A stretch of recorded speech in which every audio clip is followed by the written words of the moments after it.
The castle. Castle किला। पहले एक कौम एक किला में रहा करती थी। किला मजबूत दीवारों से बना हुआ होता था, जैसे कि बादशाही किला है, आप देख चुके हैं। ये पोएम एक स्टोरी है एक ओवर कॉन्फिडेंट नेशन की। ये नेशन समझती है उनके पास असला भी है, खुराक भी है, और उनके किले की मजबूत दीवारें हैं। कोई भी उन्हें विन नहीं कर सकता। लेकिन क्या हुआ, आइए देखते हैं।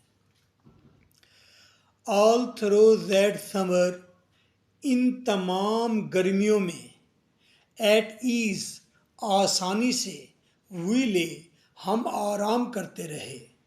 And daily from the turret wall, turret मीनार, टावर, किला की दीवारों के अंदर बड़े बड़े मीनार होते हैं जहाँ से अटैक भी किया जाता है, जहाँ से वॉच भी किया जाता है कि कौन किला के नज़दीक आ रहा है। And daily from the turret wall, और रोज़ाना हम ऊंचे मीनार की दीवार से, वी वॉच्ड, हम देखते रहते। द मोवर्स, मोवर्स घास काटने वाले लोग, इन द हे, वो झाड़ियों में काम कर रहे होते। हम किला की ऊंची दीवारों, मीनारों से देखते कि बाहर कोई काम काज चल रहा होता, normal. And the enemy half a mile away, जबकि हमारा दुश्मन तो आधा मील दूर मौजूद था। शायद आधा मील दूर दुश्मन आके बैठ गया था, ये इनको खबर थी, बट ये आराम से बैठे रहे अपने किला में।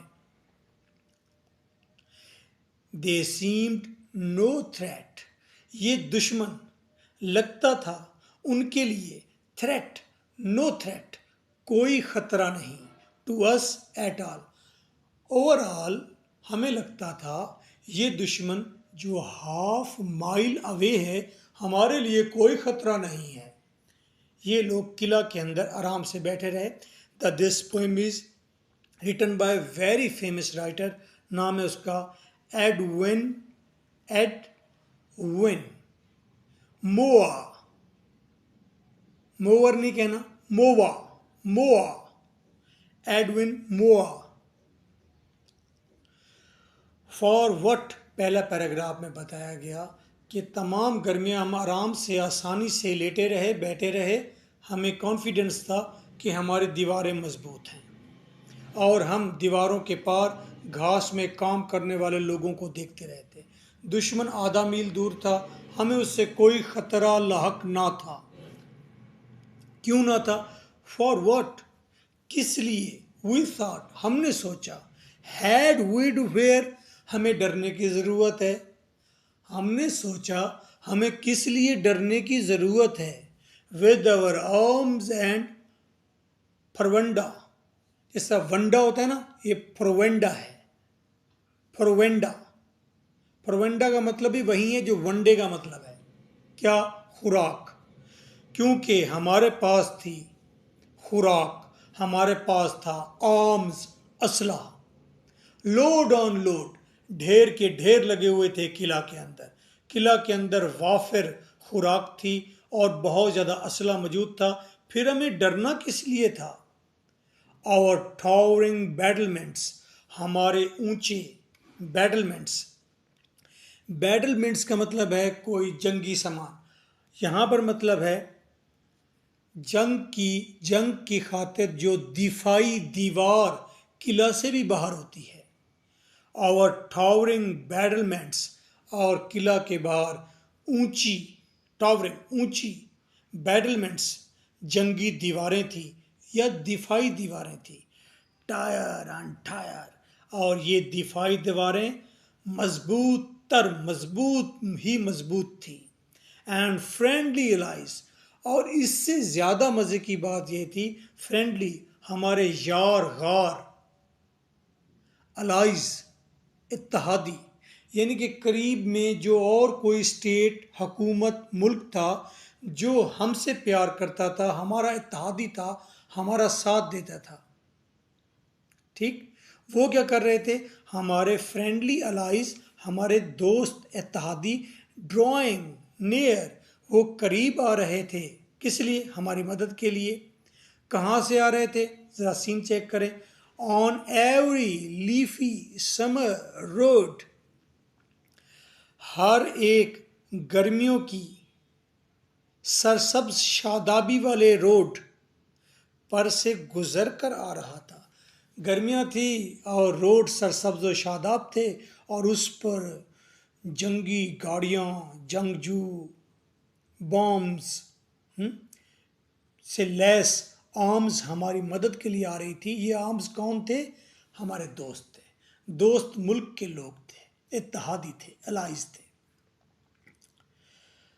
सेकंड पैराग्राफ में ये बताया गया कि हमें डरने की कोई ज़रूरत नहीं थी, क्योंकि हमारे इत्तेहादी भी हमारी मदद को पहुंच रहे थे और हमारी दिफाई दीवारें भी मजबूत थी। खुराक हमारे पास थी, असला हमारे पास था, दुश्मन हाफ माइल अवे है। आवर गेट्स वर स्ट्रांग, और दूसरी बात जिसकी वजह से हमें कोई डर नहीं था, हमारे गेट जो बड़े दरवाजे हैं वो मजबूत थे। आवर वॉल्स वर थिक, और हमारी दीवारें मोटी थी, कोई गिरा नहीं सकता था। सो स्मूथ एंड हाई, और दीवारें स्मूथ प्लेन थी, बिल्कुल मुलायम थी, एंड हाई, और ऊंची थी। No man could win a foothold there, कोई भी आदमी कुड विन तलाश नहीं कर सकता था, अ फुट होल्ड देयर, पाँव रखने की जगह। दीवारें इस तरह सीधी खड़ी और मुलायम थी कि कोई आदमी उनके अंदर अपना पाँव नहीं फंसा सकता था ऊपर चढ़ने के लिए।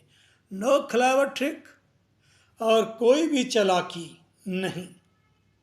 कुड टेक अस, जो हमें पकड़ सके, कोई चालाकी भी हम पर कारगर साबित ना होती, कोई चालाकी हम पर नहीं चलने वाली थी, कोई चालाकी हमें पकड़ नहीं सकती थी। हैव अस डेड और क्विक, हमें पकड़, कोई चालाकी हमें नहीं पकड़ सकती थी। हैव अस डेड, मुर्दा, और क्विक, या जिंदा। क्विक मतलब तेज, तेज का मतलब जिंदा चीज ही तेज होती है, हरकत में होती है। कोई चालाकी हमें नहीं पकड़ सकती थी, जिंदा या मुर्दा। Only a bird could have gotten, सिर्फ परिंदा, एक परिंदा या परिंदे हमारे महल में आ जा सकते थे। परिंदे ऊंची परवाज के साथ तो महल में आ सकते थे, इंसान कोई नहीं आ सकता था। What could they offer us for bait, bait, bait कांटे को कहते हैं। कौन सा कांटा, मछली पकड़ने के लिए छोटी छोटी 5-6 मछलियां एक खमदार, एक मुड़े हुए कुंडे के अंदर, कांटे के अंदर लगा ली जाती हैं, फिर समंदर में फेंक जाती हैं। उस कुंडे को जिस पर मछलियां लगी हों, चारा लगा हो बड़ी मछली का, उसे हम कहते हैं बेट। ये किस्म का ट्रिक होता है। बाज़ाहिर तो वो खाना होता है, लेकिन जैसे ही बड़ी मछली आकर उस बेट को खाती है तो कांटा उसकी हलक में फंस जाता है, फिर उस बड़ी मछली को पकड़ लिया जाता है।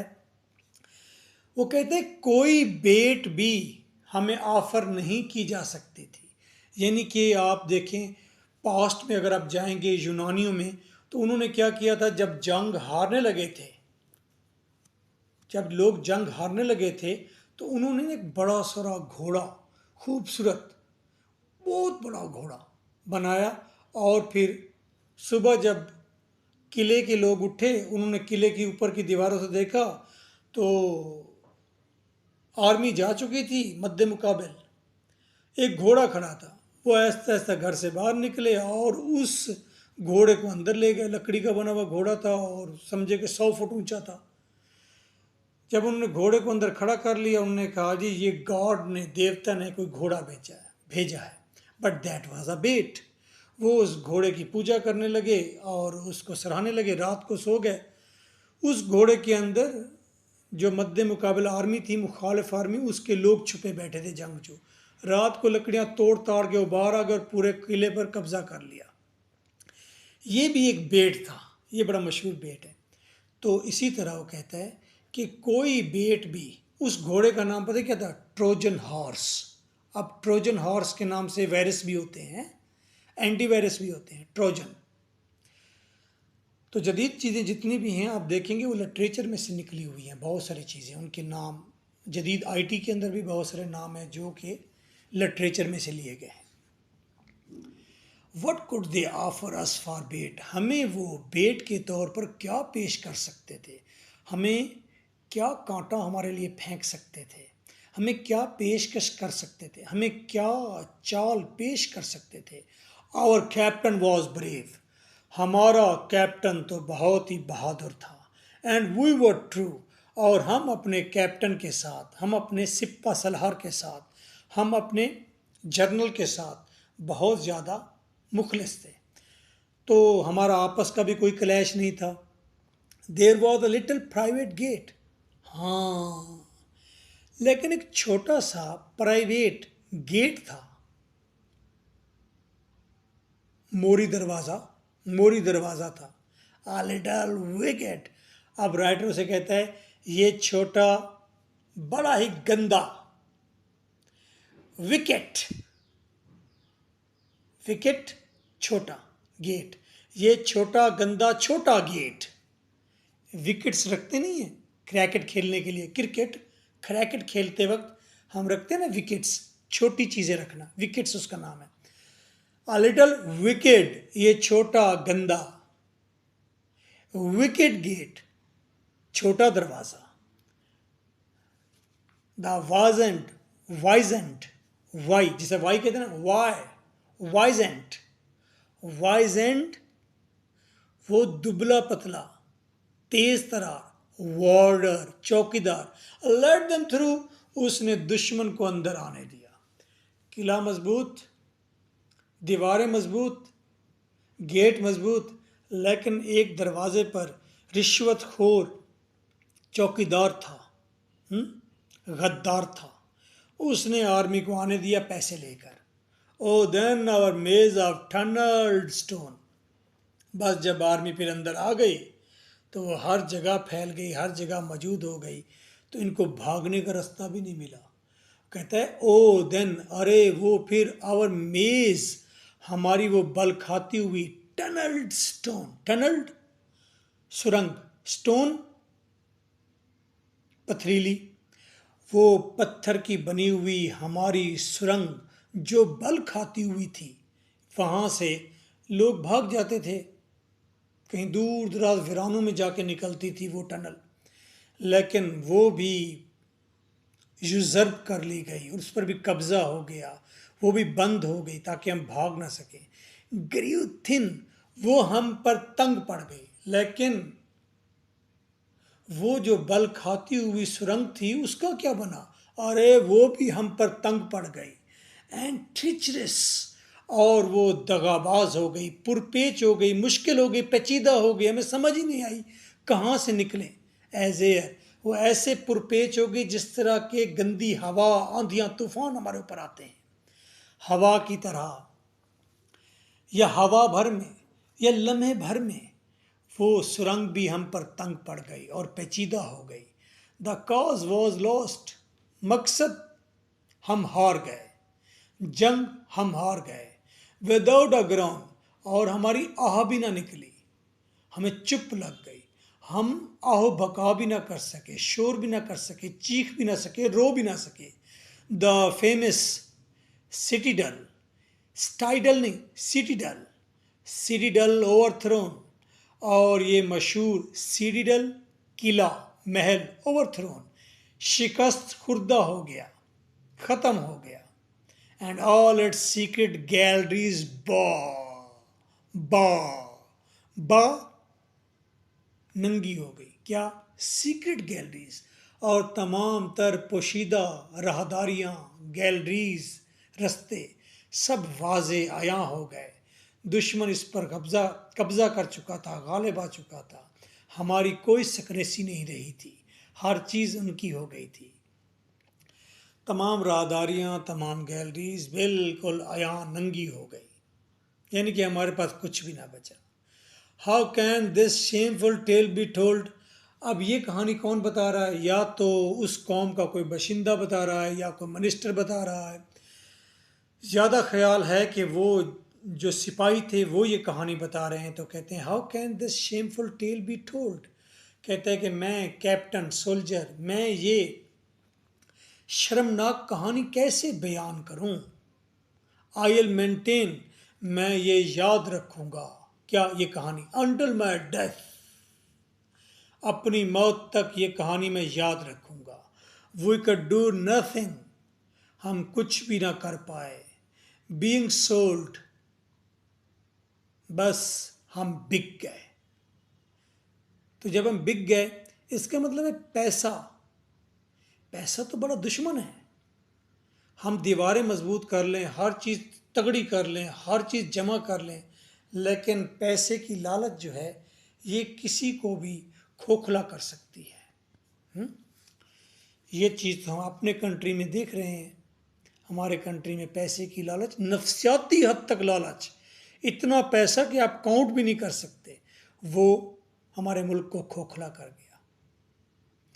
तो कहते हैं क्योंकि हम बिक गए, हमारा सोल्जर बिक गया था एक, तो फिर हम कुछ भी नहीं कर सके।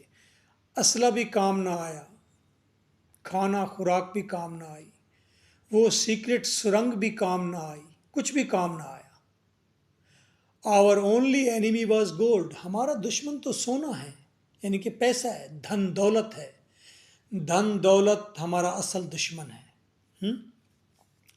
And we had no arms, और हमारे पास अभी तक कोई असला नहीं, टू फाइट इट विद, धन दौलत के साथ लड़ने के लिए। लोग पैसे पर पैसा, दौलत, गोल्ड, जायदाद इकट्ठी करते हैं और हम उन्हें रोक नहीं पाते। और इसी जायदाद, दौलत, सोने की लालच से क्या होता है, बड़े बड़े महल पर कब्जा हो जाता है, बड़ी बड़ी कौमें बर्बाद हो जाती हैं। तो राइटर ने बड़ी खूबसूरती से इसे एंड किया। उसने कहा दुश्मन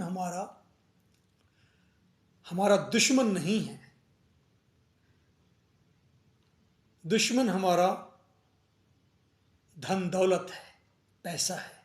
सो कोई ऐसा तरीका कार होना चाहिए कि लोग पैसा जमा ना करें, पैसे की लालच ना हो। इसकी खूबसूरत एग्जांपल, लिटरेचर का बहुत ज़्यादा असर होता है दुनिया में सिवाय पाकिस्तान के। इंग्लैंड ने रिसेंटली ओनरशिप का वर्ड ख़त्म कर दिया। आप फैक्ट्री के मालिक हैं, ओनर हैं, अब ओनर नहीं लिखा जाएगा। आप मकान के ओनर हैं, ओनर नहीं लिखा जाएगा। क्या लिखा जाएगा? कस्टोडियन। आप निगहबान हैं। आप एक महल के, एक घर के, एक फैक्ट्री के जो अरबों रुपए की है, आप सिर्फ उसके कस्टोडियन हैं, यानी कि उसके रखवाले हैं, क्योंकि आपने फिर आगे अपने बच्चे को दे जाना है। जब कस्टोडियन का वर्ड आ गया तो इंसान के अंदर ऑटोमेटिकली लालच वाले बटन बंद हो गए। उसने कहा है मैं 70 साल अपने पास रखूंगा, बस 50 साल का हो गया, 20 साल और मैंने अपने पास रखना है। अरे ये क्या, इसके लिए मैं इतना लालच क्यों करूं, मैं दूसरे की चीज़ की रखवाली क्यों करूं। ये है एडवन मोआ। आपने समझा, ये मरा हुआ मोया है। ये मोया बड़ा तगड़ा है, बड़ी समझदारी की बातें करता है। तो बात जब निकलती है तो फिर फिलासफिकली दूर तक जाती है। So nice of you, take well care of yourself, thank you for being बाबा। तो यहाँ पर इसके क्वेश्चन आंसर हम देंगे आपको सिर्फ 6, और वो 6 क्वेश्चन हमने ना सिर्फ 10 ईयर्स के, 11 ईयर्स के पास्ट पेपर से लिए हैं, बल्कि वो हमने AI की मदद से बनाए हैं। तो अगर आप ये सोच रहे हैं हमें AI का पता नहीं है, तो आप कुछ और सोचें, हमें सब पता है। और शेर सुनाता हूँ आपको इस बात पर। हमें खबर है लुटेरों के सब ठिकानों की, जो शरीक के जुर्म ना होते तो मुखबरी करते। तो मैं जब भी कोई चीज़ बनाता हूँ पूरे मन से और लेटेस्ट बनाता हूँ, सो दैट आपको इधर उधर जाना ना पड़े, आपको एक ही जगह पर सब कुछ मिल जाए। So nice of you, take well care.